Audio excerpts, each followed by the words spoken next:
Jump off non è solo quel balzo che dovete compiere per abbandonare le calde coltri del vostro letto ed imbracciare la vostra amata gravel, ma anche un percorso di 90 km tracciato da qui ragazzi di strade montane che parte da Bologna e si arrampica sulle dorsali disegnate da 3 torrenti, Samoggia, Lavigno e il più piccolo Venola.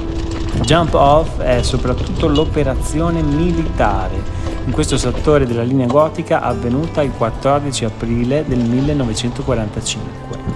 Il balzo in avanti investe tutto il crinale da Montese a Vergato ed è solo una delle varie manovre dell'operazione Craftsman. Le linee di combattimento cambiano nome mano a mano che il fronte tedesco ripiega sotto il fuoco della 10th Mountain Division.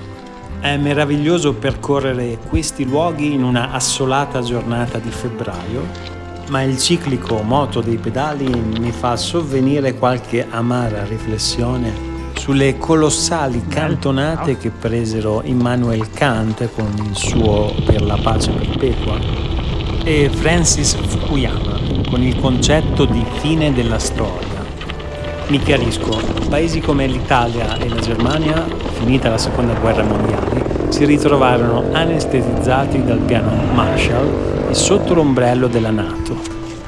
In altre parole, dovettero abdicare a qualsiasi tipo di ambizione imperialistica.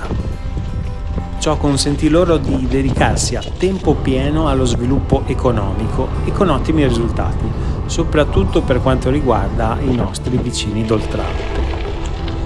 Ma la presente congiuntura geopolitica attuale, che vede un mondo multipolare in cui la maggioranza delle persone sta sotto regimi non propriamente democratici, ci informa che no, la storia non è finita e davanti a momenti di necessità potremmo davvero trovarci impreparati.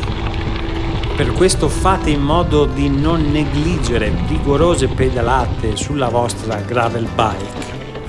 Tenete a mente che è un mezzo estremamente versatile, in grado di farvi coprire velocemente grandi distanze, strade sterrate e anche quelle più scassate, con un po' di oculatezza.